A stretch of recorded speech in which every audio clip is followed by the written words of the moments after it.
مرحبا بكم من الكل. Bonjour tout le monde. C'est un honneur pour moi aussi et c'est un plaisir de joindre une communauté maghrébine et surtout des spécialistes du domaine. Donc, c'est une occasion qui n'est pas mal du tout. Alors, je me présente d'abord. Donc, je m'appelle Nihal Benous. Donc, je suis à la base un trainer, voilà, une formatrice, une assistante professionnelle en cybersécurité. Et je suis dans le communautaire. Je travaille beaucoup dans le communautaire. Donc, je suis cofondatrice de l'association Sécurinet en 2003 en Tunisie, qui aussi organise la Journée nationale de la sécurité informatique depuis 2008, surtout avec ses étudiants. L'OASP, c'est l'Organisation internationale de la sécurité des applications web. Donc, il y a un chapter en Tunisie. Je suis en train de l'organiser et de le présenter dans notre communauté. Donc, je suis WASP Chapter Leader. Et au niveau de l'I3E, un partenaire aussi de ce bootcamp récemment, et l'organisation internationale I3E, il y a une Tunisia section et je suis ambassadeur industriel dans cette communauté I3E. Et je suis encore enchantée de vous connaître. Au niveau de ce panel, je vais essayer de jouer deux rôles, modératrice et aussi j'essaie d'intervenir surtout dans le côté sécurité applicative. Alors, un appel pour les startups. Si vous avez des questions aussi autour de la sécurité applicative, je pourrais vous orienter sur quelques standards ou voilà, quelques publications ou des outils qui peuvent vous aider. Donc, je laisse la parole à nos chers panélistes pour vous présenter. Alors, je vais commencer avec Sissemi Difi, alors expert cybersécurité EY et Tunisie. Donc, à vous la parole. Donc, bonjour tout le monde, marhaba b'nas l'koul. Donc, c'est Metifi, senior manager à UI Tunis, en charge de l'activité cybersécurité. Je suis certifié CSSP, CISA, et quelques autres certifications. On est une équipe d'une vingtaine de personnes à Tunis et nous travaillons clairement pour le marché tunisien, le marché donc algérien et le marché donc FSSA, Afrique francophone. Donc voilà, rapidement, mon intervention sera autour un peu de recommandations génériques aux startups sur un peu la sécurisation de leurs produits et de leurs services, avec quelques petits exemples que ce soit d'attaques qui ont ciblé des startups et surtout avec quel budget ils pourront se sécuriser. Donc, voilà. Très bien. Merci Sami. Alors, c'est Mouhidine Faisal, la Cyber Security Drive en Cisco Algérie. Alors, bonjour, donc je suis Faisal Mouhidine, je suis directeur cybersécurité, principalement sur l'Europe du Sud, mais j'interviens quand on me le demande sur la région du Maghreb avec joie. Donc, mon rôle en fait est d'apporter l'innovation autour des sujets de la cybersécurité, bien sûr, Cisco pour supporter nos équipes dans les régions dans lesquelles ils opèrent, mais également chez les clients avec des plans de transformation, surtout dans un contexte comme on peut vivre aujourd'hui. Donc, j'interviendrai volontiers pour répondre aux questions qu'on posera et j'aborderai les transitions fortes qu'on voit sur le marché et sur les usages qu'on peut voir autour de la cybersécurité, autour du cloud, autour des nouveaux métiers que les entreprises peuvent voir émerger. C'est très bien. Marhaba bik. Siounous, je passe la parole à Siounous Obou, Azure Apps and Infra Partner Spécialiste à Microsoft Maroc. Marhaba Younous. Oui, Allah yabarak fik. Alors, je suis Younous Obou, je suis responsable partenaire pour la partie Azure. Je couvre l'Afrique francophone, donc le Maroc, l'Algérie, la Tunisie, la Côte d'Ivoire et le Sénégal. Donc, je suis là pour répondre aux questions relatives au cloud et à la sécurité sur le cloud. Je suis bien évidemment avec mon collègue Mulan, qui est notre CSA. Il aura la chance, je pense, de se présenter tout de suite. Marhaba bik, avec aussi Mika, Monsieur Mika.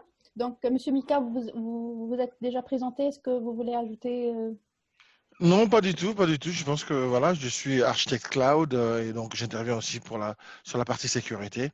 Et quand il y aura des questions de start-up, comment sécuriser leur investissement dans le cloud, par exemple, le cloud Microsoft Azure, je serai donc capable, moi et mon collègue Younes, d'intervenir et d'apporter nos good practices. Voilà. D'accord, très très bien. Alors, suivant le planning, juste on passe à l'hymne maghrébine et on commence notre débat, Inch'Allah.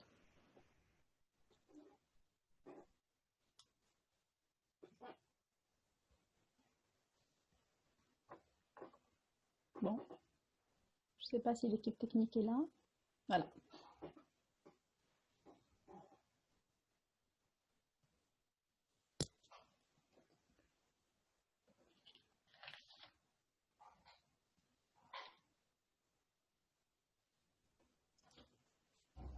Je ne sais pas si on écoute.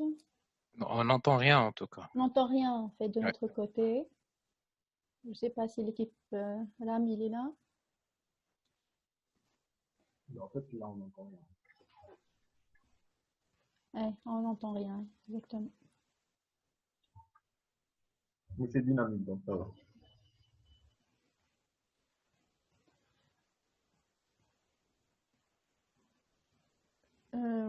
Rami, est-ce que vous avez des problèmes techniques? Parce que vous confirmez, hein? Non, se mange.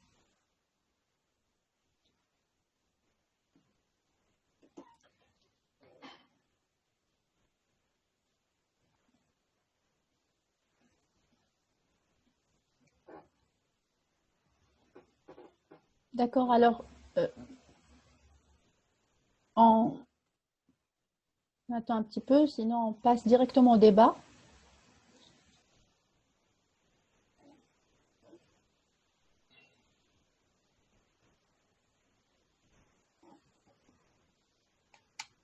Je crois qu'on doit passer directement au débat et après on verra si on pourrait voilà, revenir à l'hymne. Donc, c'est une question, je vais poser une question, la question du panel aux panélistes. Et après, si vous avez des questions, les startups, n'hésitez pas à envoyer des questions au niveau message. Je vais transférer directement cette question à nos panélistes. Donc, la question qui est posée en fait dans ce panel, est-ce que la sécurité d'une startup, d'un startup surtout, d'une entreprise qui est dans l'émergence et ses produits, est-ce que la sécurité est réellement un avantage ou plutôt un inconvénient? Est-ce qu'on devrait investir réellement de la cybersécurité? Est-ce que c'est quelque chose d'essentiel ou c'est quelque chose qui devrait venir après? Est-ce que la cybersécurité, de l'avoir ou ne pas l'avoir, aurait un impact sur l'avenir et la survie même de la start-up? Voilà, voici une question que je vous donne pour les panélistes, en attendant qu'il y aurait des messages un peu spécifiques de la part de nos startups. Qui veut prendre la parole? Voilà. Salam alaikum. Donc, en premier lieu, par définition, la startup, c'est, si on voit un peu son sens et sa trajectoire, elle a pour but d'innover et d'avoir, en tout cas, une innovation qui soit au profit d'une demande qui parfois existe, parfois n'existe pas. Quand elle n'existe pas, elle doit créer cette demande et en tout cas, l'espace-temps entre le moment où l'idée est mise en traduction par une innovation et sa production et après sa commercialisation peut être très court. C'est tout l'objet d'une startup, hein, et c'est par définition une startup, c'est bien ça. Et donc, elle est dans un environnement extrêmement agressif. Qui dit agressivité dit compétitivité, qui dit évidemment accélération en termes de propositions de développement. Et à partir du moment où on est dans un environnement extrêmement accéléré, il peut y avoir un risque, en tout cas, que ce soit dans le développement de ces produits. Et là, si par exemple, si c'est un produit software, bon, ça va être dans la codification de ce même produit software. Ça peut être dans également ces processus métiers, quand ils sont élaborés et écrits. Et donc, à partir de ce moment-là, l'innovation est confrontée, en tout cas, aux impératifs de sécurisation. Alors, maintenant, la question, pour répondre à cette question, est-ce que c'est une opportunité ou une contrainte? C'est avant tout une opportunité. Pourquoi? Parce que quand on lance son startup, en tout cas quand on a une idée, l'idée est beaucoup plus forte que la sécurité même de cette idée. Et donc l'innovation prend toujours le dessus, que ce soit une startup ou une entreprise. L'entreprise doit croître et grandir, et une startup, c'est à peu près dans le même esprit. Et la cybersécurité est là pour apporter un cadre de confiance. Un cadre de confiance dans l'élaboration du code, si on parle d'un objet software, ou dans la production de cette même innovation, mais aussi un cadre de confiance qui permet aussi aux clients de la startup de pouvoir bénéficier, en tout cas, d'une relation qui peut être en tout cas pérenne, sans qu'il y ait dans la vie de cette même entreprise, pourquoi pas une mise à défaut par une attaque ou par un vice dans le produit qu'elle commercialise. Et ça, c'est vraiment très important. C'est en conclusion sur les propos que je vais amener, c'est que la cybersécurité ou la sécurité est un cadre de confiance qui doit être apposé à l'innovation. Et ce n'est pas forcément contraignant, c'est peut-être un pont que je vais donner aux autres intervenants, notamment les acteurs du cloud qui peuvent être là. On a énormément d'agilité aujourd'hui quand une entreprise, une start-up commercialise ses produits. On peut provisionner un certain nombre de métiers dans le cloud, on peut développer dans le cloud, on peut avoir une puissance de calcul dans le cloud, on peut avoir des partenaires qui ont des ponts de relations dans le cloud. Et on a une communauté également dans le cloud, dans des clouds communautaires. On a un certain nombre de choses qui peuvent se faire dans le cloud, dans des environnements qui sont ou sécurisés ou non, et qui permettent en tout cas de se poser la question de comment à chaque fois améliorer ces processus de cybersécurité. Très, très bien. Donc, c'est une bonne transition. Alors, je passe la parole à Sioun ou à Mika, M. Mika. Pour rebondir à la même question. En fait, c'est une question qui est assez pertinente et là, je vais me baser sur mon expérience avec une startup marocaine dans une ancienne ville. Là, j'étais pas à Microsoft à l'époque. Il y avait une startup qui était en train de développer une application. Donc, et ils avaient besoin d'un environnement pour héberger leur application. Donc, l'administrateur, donc ils ont pris l'environnement et l'administrateur, il a mis comme username password admin pour leur environnement. Et donc, tout de suite après, l'environnement, il a été piraté et on l'a mis en otage. On a commencé à envoyer des emails pour dire si vous voulez votre username et password, vous devez payer tant d'argent. Donc, tout ça pour dire que de un, la responsabilité de la sécurité, il est partagée entre le fournisseur cloud et la startup, parce que on peut très bien mettre de l'argent dans la banque, mais la banque, il doit garantir la sécurité de notre argent, mais vous avez une carte de crédit entre vos mains. Et si vous utilisez un mot de passe de 1 jusqu'à 6 et vous perdez votre carte, vous avez de fortes chances que quelqu'un trouve la carte et donc retire de l'argent de votre compte. Donc, la sécurité dans ce cas, il a impacté le time to market pour la startup. Donc, heureusement qu'il était en phase projet. Imaginez que l'application, elle est déjà en prod et donc c'est un environnement des clients parce que le but était vraiment de servir plusieurs clients. C'était un environnement que la startup devait offrir en mode SaaS. Et donc, à mon sens, aujourd'hui, la sécurité, c'est pas un nice to have, mais c'est un must to have. D'autant plus que sur le cloud, on a une panoplie de services et qu'on peut utiliser en mode pay as you go. On n'a pas besoin d'investir énormément d'argent en mode CAPEX au début. Donc, on peut se permettre de sécuriser notre environnement à moindre coût. Donc, ça fait toute la différence entre les startups qui ont une certaine maturité et qui ont un souci de sécuriser l'environnement de leurs clients. Et malheureusement, il y a des startups qui ne sont pas bien éveillées, donc ils mettent en danger leur environnement et les données de leurs clients. Donc, à mon sens, c'est une nécessité de sécuriser son environnement, qu'on soit startup ou une grande structure. D'accord. Samy, est-ce que la question, le must, est-ce que la sécurité, c'est une obligation? Ça pourrait être trivial, mais surtout pour les startups avec des budgets qui sont assez orientés. Voilà, exactement. Donc, la question se pose justement. Samy? Donc, je vais commencer par une petite étude qui a été faite, qui est faite régulièrement par la SEC, un peu la Securities and Exchange Commission, qui est un peu le gendarme de la bourse américaine. Ce qu'il dit, c'est que un peu les 60% des cyberattaques qui ont été annoncées en 2018 ont ciblé des PME, des très petites PME. Une start-up, c'est une PME ou une très petite PME. Et cette tendance, elle s'est poursuivie en 2019, durant un peu d'ailleurs l'update de cette étude en juin 2019. Et c'est vraiment que ces PME, ces très petites PME et donc les startups aussi, sont la cible privilégiée des cybercriminels et des pirates. Pourquoi ils sont une cible privilégiée? Pour une raison très très simple. Primo, un peu la surface d'attaque ou un peu les menaces ne changent pas. On pirate une banque ou on pirate une startup de la même façon, à travers du phishing, à travers des attaques ransomware, à travers des attaques directes sur une vulnérabilité qui n'est pas corrigée à temps, par exemple. Mais avec la grosse différence que startup n'a pas les budgets et les outils d'une banque ou d'un opérateur télécom. C'est-à-dire qu'elle n'a pas les outils, qu'elle n'a pas les process derrière, ou qu'elle n'a pas un peu les compétences humaines, compétences RH nécessaires pour faire face à ce type d'attaque. Je vous donne un petit exemple, comme a dit Younes, par exemple d'une start-up tunisienne qu'on a aidée lors d'une mission un peu de forensique et qui a perdu toute sa base de données, tout simplement. Elle n'a pas été piratée par un cybercriminel, elle a été piratée par un robot, par un bot.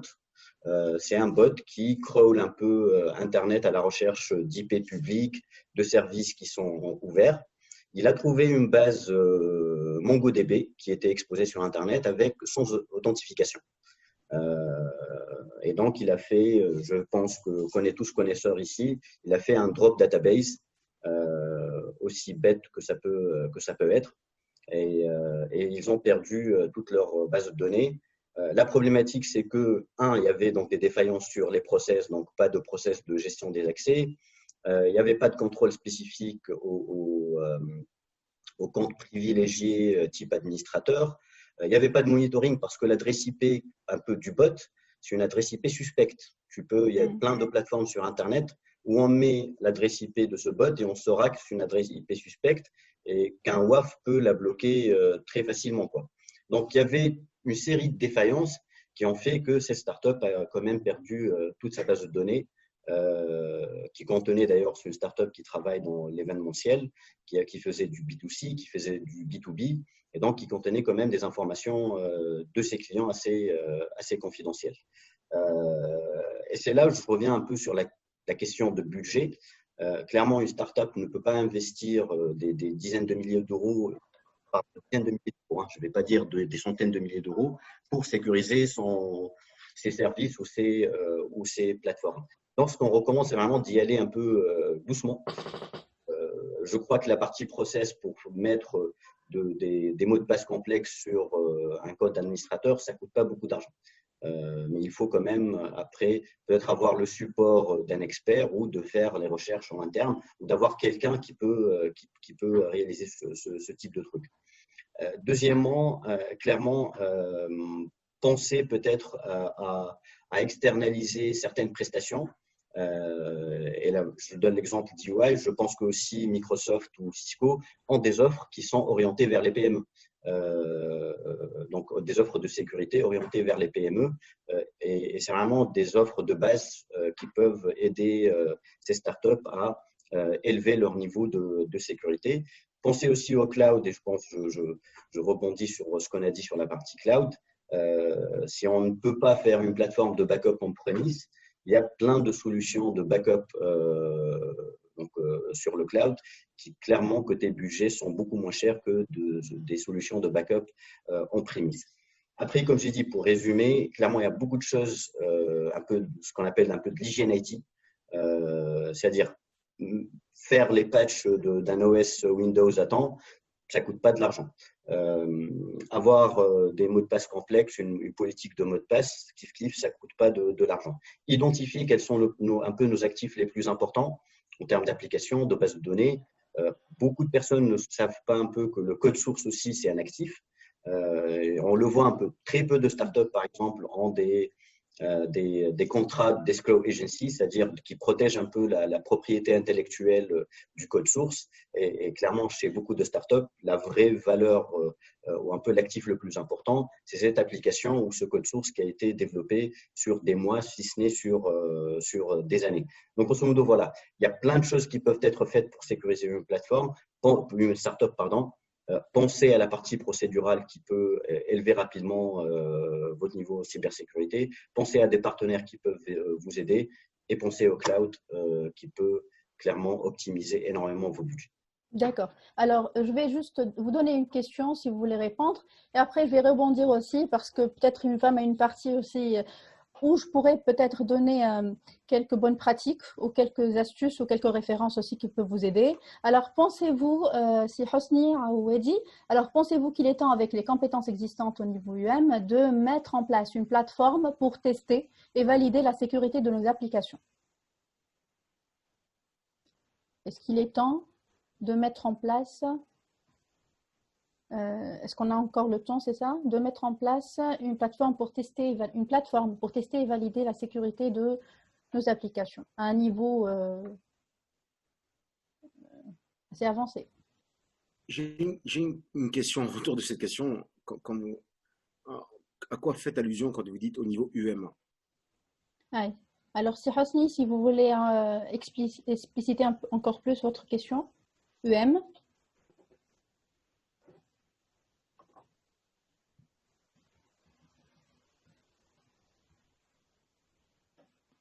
Est-ce que c'est United Maghreb? Est-ce que c'est Unified Management? Ou ultra... Alors peut-être qu'on va essayer de répondre à cette question en… Union maghrébine. Ah, bah voilà, j'avais raison. D'accord. Voilà. United Maghreb, ok. Plus concentré sur… c'est pas grave. Alors, déjà, tout est possible. Est-ce qu'il est temps? Oui. Est-ce que tout est possible? Est-ce que cette plateforme de test doit être principalement et uniquement maghrébine? Je ne pense pas. Il ne faut pas se couper de la capacité communautaire du monde entier. Et le fondement d'une communauté, qu'elle soit, quand on a en tout cas une intelligence qui devient virale et qui apporte une contribution pour amener des compétences, c'est qu'elle soit ouverte et illimitée. C'est vraiment tout l'intérêt qu'on peut avoir. Donc, je dirais au niveau union, au niveau international. Oui, non reconnu au niveau international. D'accord, d'accord. C'est une excellente idée. Je pense qu'il faut développer cette idée-là. Des plateformes de tests d'application quant au savoir si dans la sécurité by design de l'application et dans la codification des plateformes existent aujourd'hui, de tests, hein, qu'elles soient donc qu'elles soient corporate ou individuelles, hein, donc qu'elles soient corporate donc avec des tests bien spécifiques, et ça je pense que c'est pour des applications qui concernent plutôt des processus d'industrialisation massifs, et là il faut des sociétés principalement pour pouvoir vérifier la sécurité du code.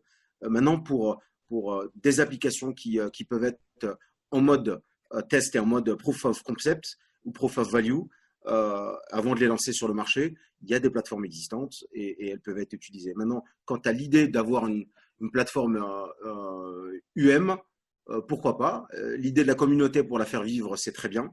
Et je pense que c'est une idée à approfondir, principalement par le fait que c'est une région qui a énormément de jeunes et de jeunes diplômés dans ce contexte-là, et donc qui peut avoir une contribution extrêmement active et qui peut amener surtout un positivisme quant à l'idée de développer encore plus d'applications.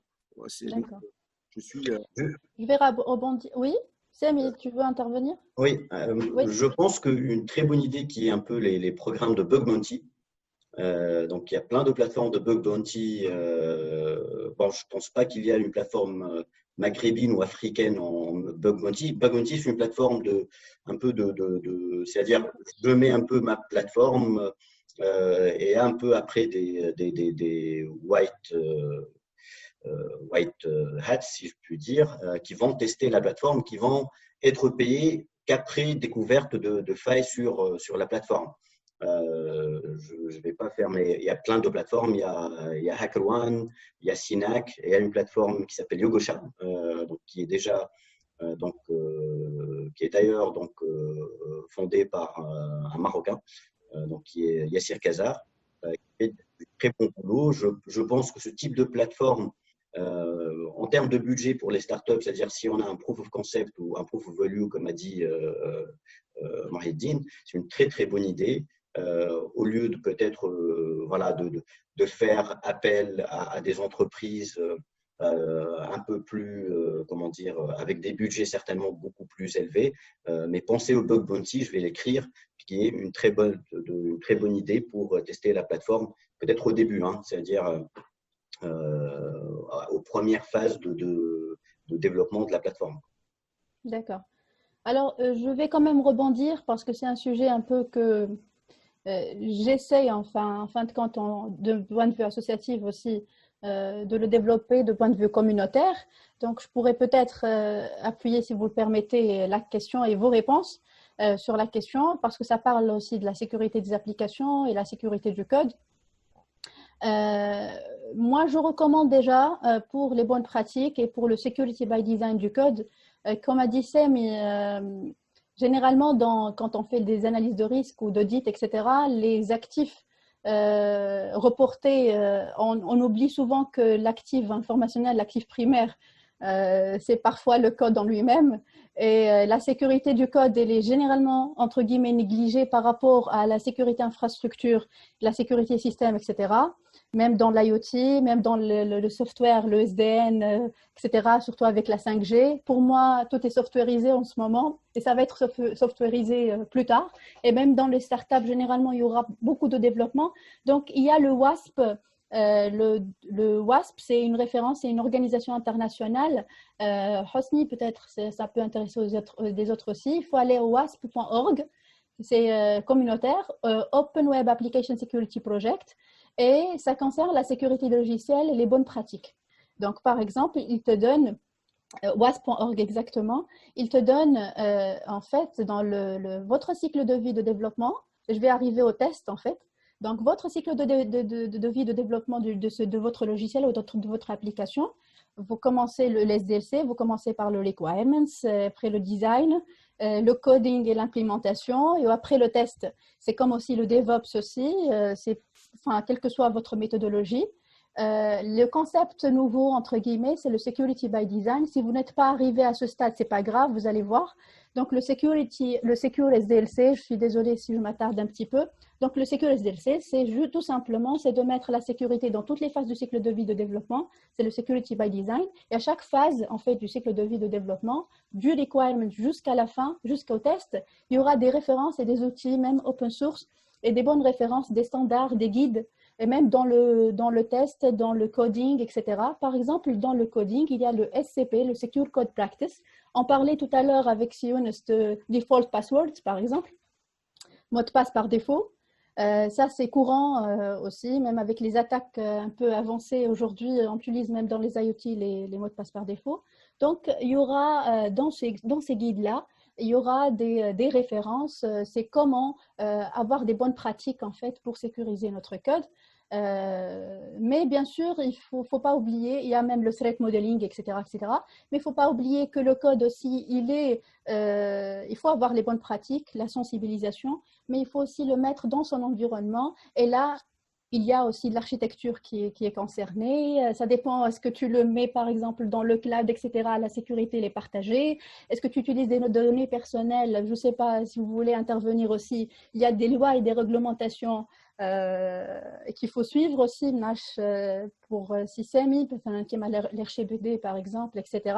Donc, il faut avoir une certaine connaissance aussi du côté législatif, du côté juridique, du système d'information en général, la sécurité de votre produit s'il est déployé, etc., etc. Donc, il faut avoir les bonnes pratiques pour moi. Il faut aller vers la partie communautaire aussi et des références et des bonnes références.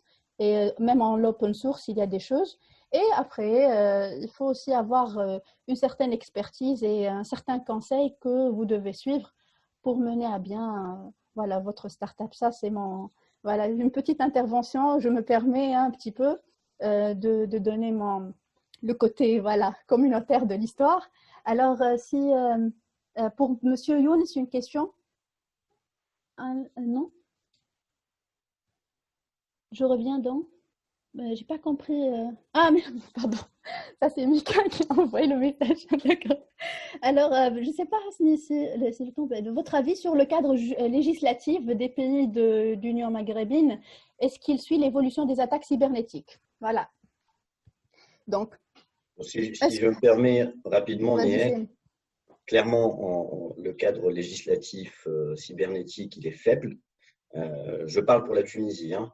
Je pense aussi que pour l'Algérie, il n'y a pas encore de cadre législatif assez fort. Pour le Maroc, je ne sais pas, pour être honnête. Mais après, clairement, la problématique, c'est que si une startup va développer son produit ou sa plateforme en respectant un cadre législatif maghrébin quasi inexistant, ça va poser problème si la startup s'ouvre à des marchés en Europe ou en Asie ou en US. Et je crois que le RGPD, donc le Règlement général de protection des données européen, est un très très bon exemple, puisque on le voit sur beaucoup de produits qui sont développés. Je parle pour la Tunisie.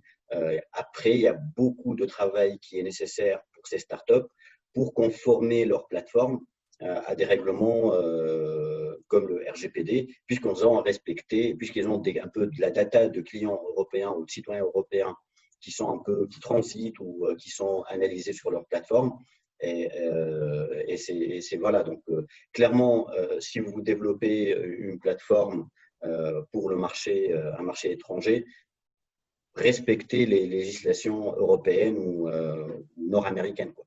Donc, il y a des standards là-dessus, il y a des réglementations qui sont là. Mais voilà, donc, pour répondre, non, on n'a pas de cadre législatif pour l'Union maghrébine, quoi, malheureusement. D'accord. Alors, il a dit merci beaucoup, aussi, Hosni. Alors, si vous avez d'autres questions, n'hésitez pas. Les startups qui sont là. Donc, vous êtes en compagnie d'experts du domaine au niveau du cloud et de la cybersécurité. Donc, si vous avez des questions un peu particulières aussi pour vos solutions, il ne faut pas hésiter. Donc, voilà, si vous voulez aussi intervenir, chers panélistes, sur la question, là, si vous voulez ajouter quelque chose en attendant, voilà. Donc, bon, jusqu'à maintenant, il n'y a pas de questions supplémentaires.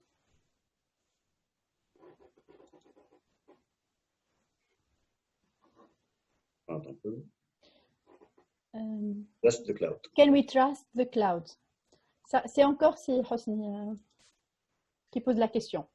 Alors, il s'est adressé à M. Younes. C'est certainement. Hein. C'est clair. Alors, Trust Cloud, de quel point de vue? Est-ce qu'on parle de la sécurité ou bien des données ou bien de quoi exactement? Ou bien des nuages. Trust Cloud dans le sens là. Oui, il faut juste peut-être un peu spécifier. Voilà. Alors, safety of the code and data. Alors, très honnêtement, je pense que cette réticence, elle se fait surtout sentir quand on est face à des RSSI. Donc, ils sont toujours réticents à l'idée de passer sur le cloud parce que ils ont l'habitude de travailler sur un environnement on-prem, et donc ils croient qu'une fois les données ils seront externalisées, ils savent pas qu'est-ce que Microsoft il va en faire. Alors moi, je vais parler de Microsoft en particulier. Microsoft a depuis toujours été une boîte qui est orientée enterprise. Donc, on n'est pas comme Amazon, on n'a pas les données d'utilisateur final, donc on ne fait pas du B2C. On n'aura pas besoin de ces données-là pour faire un peu l'étude de marché, la segmentation, savoir quel client cibler avec quel produit. Donc ça, ce n'est pas notre business. Nous, depuis toujours, on a travaillé avec des entreprises. On était un peu focus sur les services avant le cloud, c'est les services entreprises, Windows, SQL Server, etc. Donc aujourd'hui, Microsoft, c'est une boîte qui est ouverte avec la politique de Satya. Donc on est ouvert au cloud, on travaille on a des partenaires sur le cloud. On n'a pas que les solutions Microsoft, on a les solutions Microsoft, on a les solutions Cisco, Palo Alto, F5, etc. Et donc tout ça, c'est pour dire que nous disposons de tous les outils, de tous les services nécessaires pour sécuriser l'environnement. Toujours est-il que la sécurité du code Et la sécurité, comme je l'ai dit au début, c'est une responsabilité qui est partagée. On ne peut pas dire qu'une fois qu'on aura mis nos données et bon, je ne parle pas de données, mais surtout le code ou l'application sur Azure, c'est bon, ils sont sécurisés. Mais bien sûr, il y a des bonnes pratiques à respecter par l'administrateur, par le client. Et donc, il faut savoir configurer les bons ports qui ne sont pas vulnérables, une politique de mot de passe, peut-être ajouter un autre niveau d'authentification, facteur d'authentification. Donc, au lieu de se limiter au username password, donc on peut ajouter un SMS qu'on reçoit et puis soit on répond ou bien on reçoit un code et on le met dans l'application. Donc, nous, on est outillés pour sécuriser votre environnement. Donc, c'est vraiment à vous de choisir je veux dire, les services de sécurité nécessaires pour sécuriser votre environnement. Nous avons des services qui sont natifs dans le cloud.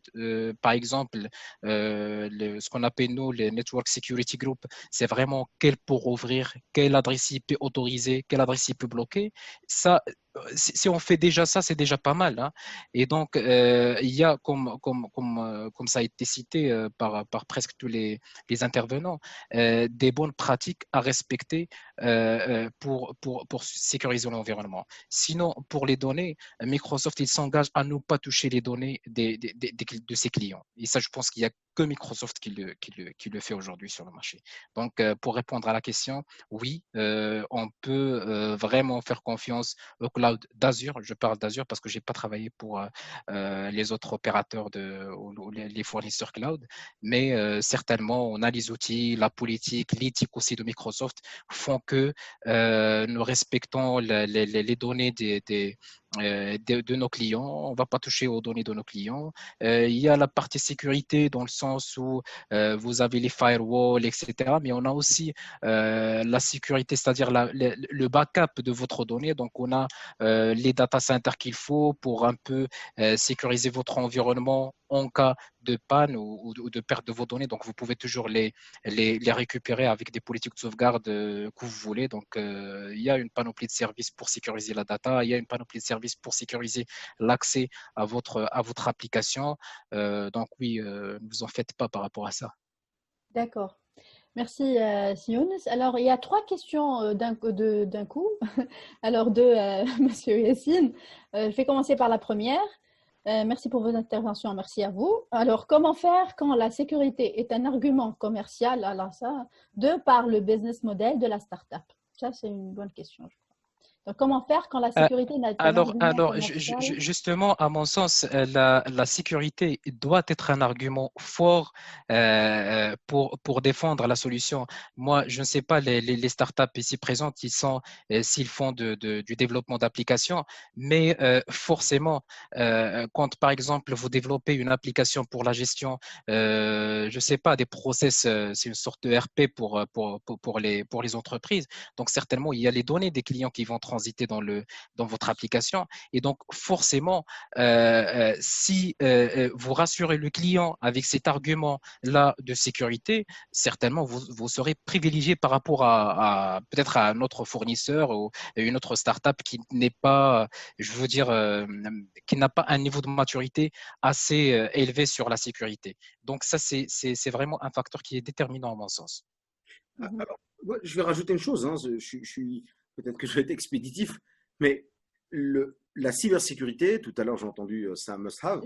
Juste, Samahni, c'est Mohidine, est-ce que la caméra elle est désactivée ou elle a c'est par erreur? Juste Pardon, excusez-moi. Ah d'accord, c'est pas grave. Ça a bougé. Vous avez bien fait de me rappeler.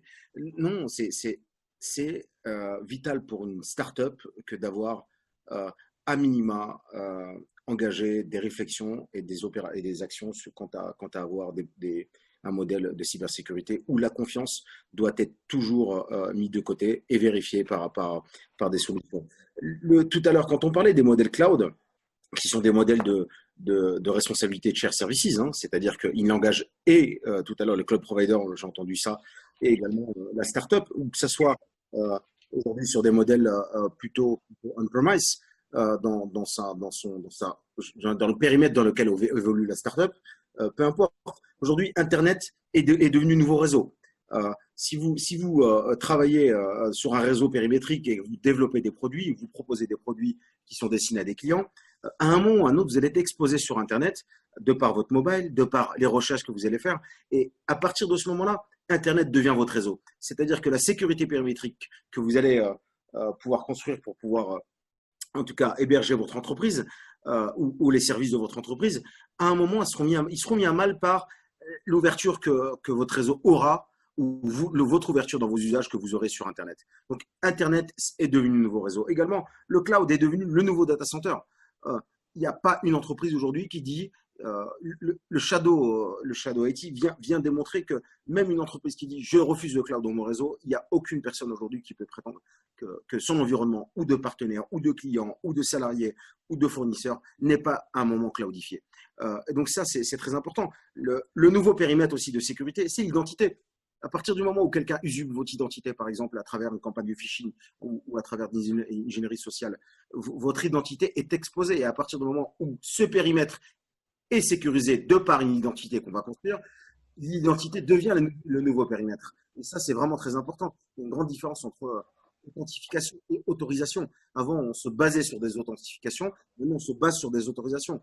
Quand vous faites un mot de passe et un password, quand vous vous connectez sur votre application bancaire pour aller voir combien vous avez sur votre compte, quand vous émettez un virement, on parle d'authentification et d'identification, mais maintenant on va plus loin, on va sur les autorisations, c'est-à-dire qu'on vous demande de revalider le fait que ce soit bien vous sur un mobile ou à travers un mail que vous recevez de votre banque.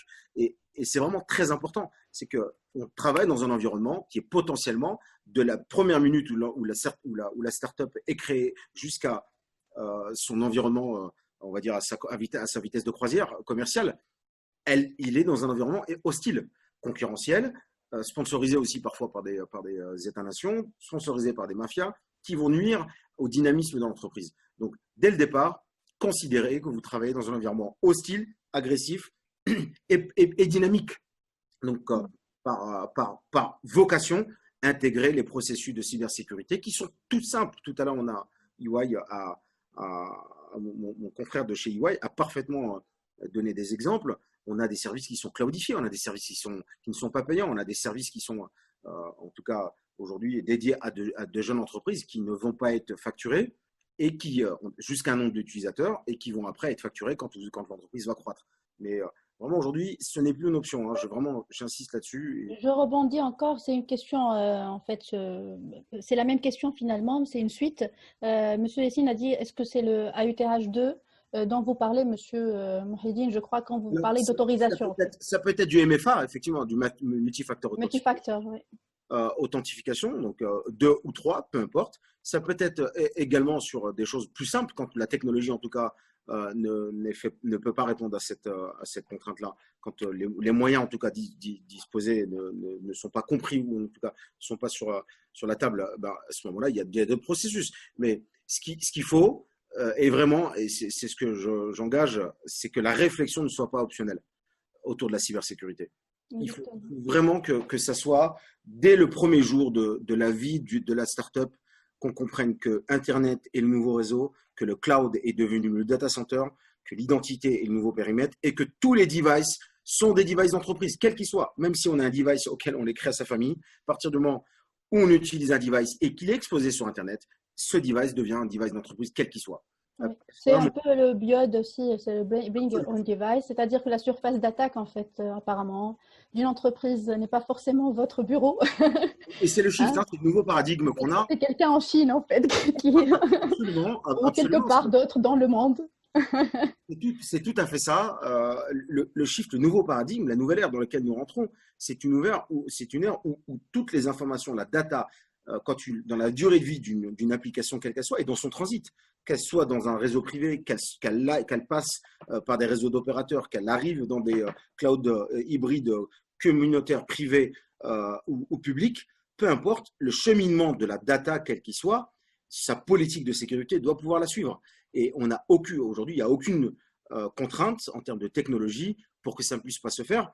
Et à un moment, cette donnée, qu'elle arrive chez le client ou non, imaginez que quand vous apportez une donnée et qu'elle est rendue chez un client, cette donnée, vous ne la protégez plus. Elle est chez le client. et peut-être que votre client l'expose à un moment ou à un autre.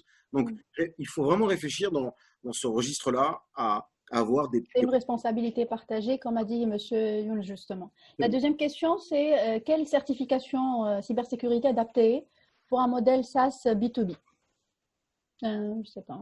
Une certification, oui, SMI? Rapidement, donc un peu les certifications pour des startups, parce que nous, du moins ce qu'on recommande aux startups, c'est vraiment d'aller via des startups, plutôt des certifications un peu plus génériques de type ISO 27001. Donc, c'est des startups pour dire à vos clients, à votre écosystème, que vous avez un système de management de la sécurité de l'information, que vous respectez les processus de cybersécurité les plus importants, gestion d'accès, gestion de changement, et d'ailleurs qui sont applicables aux produits que vous développez. Il y a aussi toute la partie Secure Development Lifecycle, il y a plein de contrôles de ce type. Il y a WeClose qu'il faut implémenter, et je crois 113 contrôles qui sont dans l'annexe 2 à implémenter. Une certification que vous pouvez faire pour votre produit, pour la start-up ou pour l'environnement, pour toute l'entreprise en général. Il y a d'autres certifications qui sont un peu plus spécifiques. Si vous, par exemple, vous faites du développement sur des produits, sur de la monétique, par exemple, c'est-à-dire du mobile payment ou un truc comme ça, il y a des certifications où vous transitez de la data de carte bancaire sur vos plateformes. Il y a donc la norme PCI DSS. Donc, vous pouvez vous faire certifier sur du PADSS, c'est-à-dire une certification du produit en lui-même ou de la plateforme que vous développez. Après, si vous gérez, parfois, il y a des startups qui gèrent des informations financières, plutôt sur des entreprises, plutôt des startups qui développent des systèmes un peu qui gèrent des données financières. Il y a les certifications SOC, donc SOC, voilà, c'est System and Organization Controls. Et là, c'est-à-dire, tu vois, vous allez sur Microsoft, vous mettez Microsoft SOC. Microsoft est certifié SOC 1, SOC 2, SOC 3, qui sont des certifications pour donner de l'assurance aux clients de notre plateforme ou de notre infrastructure que nous gérons nos processus de cybersécurité d'une façon sérieuse et correcte. Bien sûr, je ne vais pas donner, il y a plein d'autres certifications. L'année prochaine, il y aura une certification, une norme ISO qui est certifiable sur la protection des données personnelles sur la partie RGPD. Donc voilà, il y a plein de certifications de ce type. Et pour répondre peut-être à la question, auprès de qui se faire certifier également, il faut faire la différenciation entre le cabinet ou l'entreprise qui va vous aider à implémenter le système de management ou à vous aider à mettre les contrôles pour certifier un produit PCI DSS ou PADSS, et l'organisme de certification qui est une tierce partie. Donc, il y a plein, bien sûr, de tierces parties qui sont BSI, qui sont TÜV, il y a EY qui a EY Certified Point. Donc voilà, il y a la partie implémentation, vous supportez clairement par des cabinets de consulting, et après, il y a la phase de certification qui est faite par une tierce partie. Donc voilà.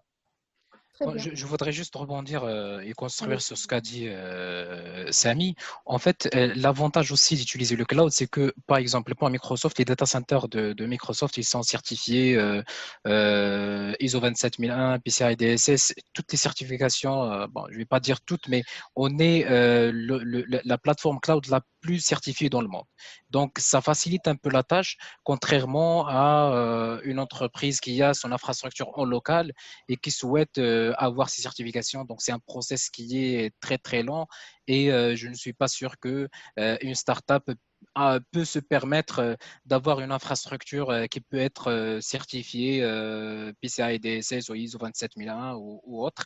Donc, c'est pour ça, justement, c'est un autre argument pour dire pour les startups qui démarrent, aussi bien pour les grandes entreprises, aller vers le cloud, aller vers les acteurs qui sont certifiés, parce que ça va justement réduire le temps de votre time to market, parce que si la certification est un prérequis pour votre application, donc autant la mettre sur Azure, et donc vous aurez déjà les certifications nécessaires, et vous aurez parcouru la plus grande partie du chemin. Donc voilà. Très bien. Merci. Alors, deux autres questions. Une, je crois, générale, l'autre pratique. Ah, voilà. La première, c'est juste une remarque de M. Hosni qui dit qu'on est dans le data science, c'est-à-dire, je crois, là où vous avez dit, est-ce que vous êtes tous dans le développement, dans les applications? Il a dit qu'on développe des data science, donc la sécurité, peut-être, c'est autour du data. Alors, alors, pour le stockage des cookies au niveau de browser, apparemment, la question est comment, justement, modifier ou les paramétrages, c'est ça, pour sécuriser les cookies au niveau de browser. Ça, c'est trop technique, c'est technique. Et c'est tout, c'est ça, côté c'est Hasni. Voilà. Donc, c'est Hasni, c'était ça la question. Hein. So, how safe store and retrieve settings using cookies local storage of the browser. Voilà. Qui veut répondre? C'est un point de vue technique. Je ne suis pas un expert du sujet, donc voilà. Voilà, ça c'est un peu technique. Il faut aller dans le paramétrage cookies. Voilà. Donc, est-ce qu'il y a une autre question plus générale? Parce que ça, c'est opérationnel jusqu'à maintenant. Voilà, merci. Donc, Sam, il a donné des détails. Alors, pour la certification RGPD qui va venir, en fait, est-ce que tu as une... C'est ISO, hein, c'est 27 000 quelque chose. Oui, je vais la chercher et je vais la donner tout de suite. C'est 27 700, je ne sais pas. Mais en tout cas, voilà, Sam, justement, j'ai une question, peut-être c'est Mouhidine ou Shirim. Justement, là, pour les données personnelles, il y avait une question aussi que j'ai eue d'une autre start-up, en fait, justement, sur les données personnelles en Tunisie. Est-ce qu'il y aura des organismes, justement, pour les aider à être conformes, surtout si leur produit il est exporté, etc. Il utilise des données des citoyens européens, ou bien même s'ils utilisent des données tout simplement des personnes, est-ce qu'il y aura à part les bonnes pratiques, des certifs ou une certaine conformité? Est-ce qu'il y a des organismes qui sont en vigueur maintenant? C'est-à-dire, comment ça se passe côté données personnelles pour être enfin confiance, pour donner cette position de confiance en fait vis-à-vis de leurs clients? Est-ce qu'il y a des solutions? Est-ce qu'il y a c'est du consulting jusqu'à maintenant? Est-ce que voilà, c'est des labels? C'est clairement du consulting, Nihel, c'est-à-dire, par exemple, nous, on aide des entreprises tunisiennes qui ont un peu des opérations à l'étranger à faire des évaluations sur la RGPD pour voir le process, le transit de la data, est-ce qu'il est fait selon il n'y a pas encore une certification. Donc, mais je pense que lorsque l'ISO 27701, qui est déjà là, je crois, qui a été publié, donc ça sera un système certifiable et qu'on pourra donc certifier soit l'entreprise, soit le produit ou la plateforme qui a été développée. D'accord. Donc, si on fait le tour de la question, la sécurité, c'est un must en fait dans une startup. Je crois aussi qu'il n'est pas trop tard, quel que soit le niveau en fait où se trouve le process de création de startup. Si on est en niveau, je sais pas, déjà produit sur le marché ou encore dans le développement, la sécurité généralement elle est considérée dans la plupart des cas comme un deuxième ou troisième plan. Mais apparemment, la question du panel, elle est très, très importante, je crois, pour les startups ou pour toute entreprise, comme a dit Samy. Ça pourrait être un grand avantage si on vend en fait ce label de confiance et comme label autre que le produit lui-même, ou les avantages ou les fonctionnalités du produit. Et ça pourrait être aussi malheureusement quelque chose qui pourrait peut-être nuire au business même, au métier même du startup. Et ça pourrait être parfois irréversible. Et donc, justement, effectivement, ça peut tuer une startup. Donc, c'est aussi simple que ça. Une startup peut faire faillite, peut disparaître. Et on ne parle pas d'années, on parle de mois. Si ces données sont piratées ou si elle est frappée par un ransomware, elle peut vraiment disparaître. C'est aussi simple que ça. Mais même les grandes entreprises, ils sont déjà, on les voit déjà. déjà avec le RGPD, avec tous les procès, il y a même des usines qui sont, le côté industriel, hein, il y a même des usines qui sont frappées par les ransomware et les productions qui s'arrêtent quelques minutes et après, le budget, le chiffre, voilà, il s'écroule. Que dire qu'avec des entreprises qui donnent des produits qui sont assez innovants, bien sûr, sur le marché, mais parfois la sécurité n'est pas pensée en amont et ça pourrait nuire justement voilà, à la startup, mais également aux clients de la startup aux clients, et exactement. aux partenaires du client de la startup, et ça en maillage et en chaîne jusqu'à tout l'environnement. En fait, c'est bien ça le problème, c'est que c'est extrêmement viral, que quand on a une attaque, elle repose souvent sur une attaque en forme d'atome, donc en grappe de raisin, et que tout ce qui se trouve autour de l'atome de l'attaque peut être touché. Donc quand on veut toucher par exemple un gros industriel mondial, le plus simple, c'est d'attaquer une start-up qui travaille avec cet industriel pour pouvoir mettre un verre dans le fruit. Exactement. Voilà. Donc, Moi, voilà. je voudrais aussi revenir à la question de la certification et les applications en mode SaaS pour le B2B. En fait, moi, je ne vais pas parler de la sécurité, mais je vais plutôt parler de l'application que les partenaires et les startups peuvent développer.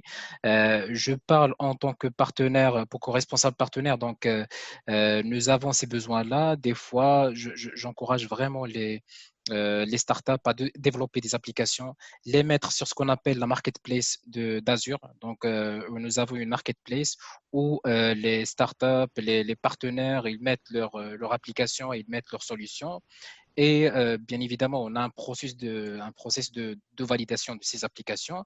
Et une fois qu'ils sont sur la marketplace, ils seront visibles par tous les clients partout dans le monde. Donc, ça peut aussi aider pour le développement du business de la startup et ça va être une sorte de vitrine pour ces startups.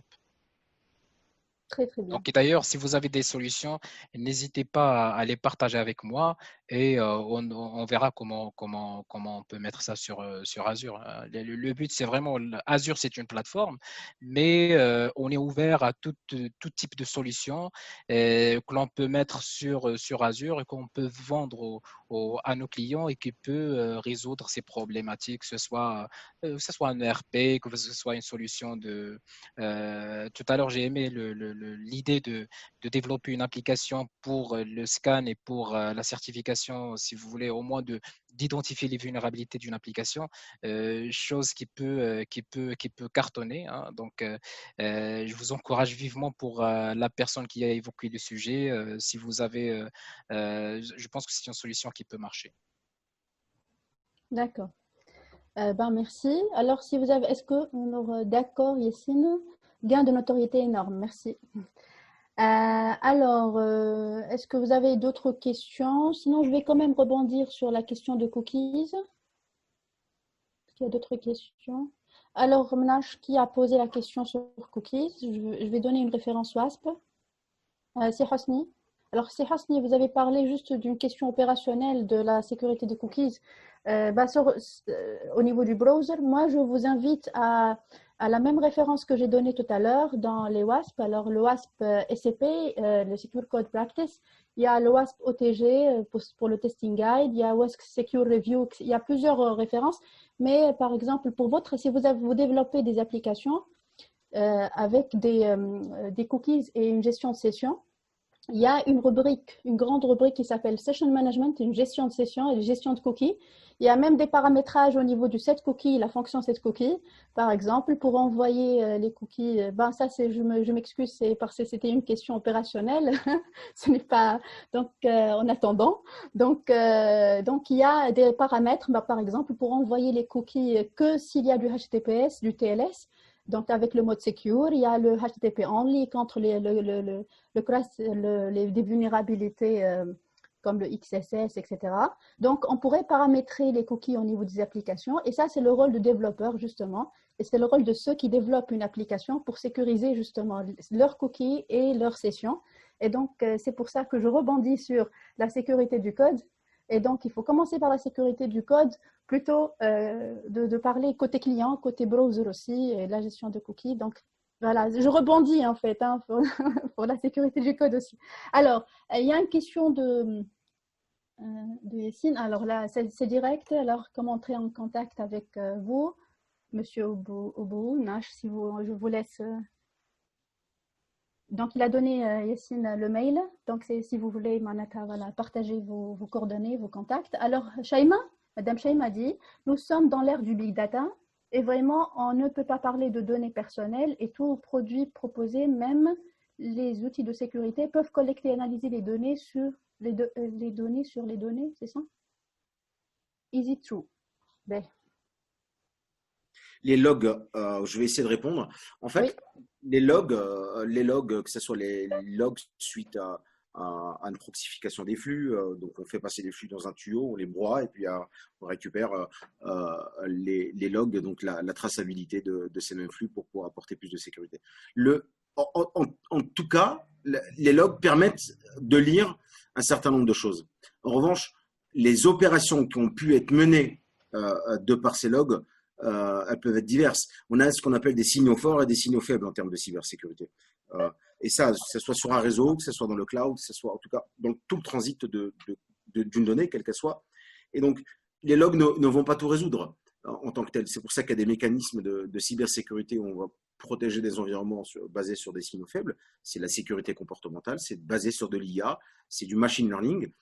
Donc, on ne va pas considérer le log pour apporter cette sécurité, ou alors utiliser les logs pour mieux tracer et avoir des réponses. On a les deux modèles. Les logs plutôt sur des signaux forts, après analyse, et des signaux faibles plutôt avec plus d'IA et plus de machine learning. D'accord. Je ne sais pas si c'est bon pour vous, Madame Shaima. Alors, Yassine, alors si c'est par rapport à la mise des applications sur le marketplace Azure, c'est clair que j'aurais aimé entrer en contact avec Monsieur Obo. Voilà. Donc, c'était pour… Younes a du succès. Ouais. En fait, c'est un besoin qui est là, donc autant le partager avec les startups. Donc, très bien. Merci beaucoup à vous tous. Donc, Yassine Nadir. Merci à vous, Yassine, pour les interactions. Marhaba. Donc, est-ce que notre panel, il est à son terme? Alors, on a 1 heure, Nihela. C'est bon, hein? C'est bon. Voilà. Donc, merci à vous tous. J'espère que ça a été constructif. Merci aux panélistes. J'ai été honorée de vous connaître, merci à vous. de faire votre connaissance. J'espère que ça a été pour tout le monde. Merci beaucoup. C'est riche. Salam alaikum.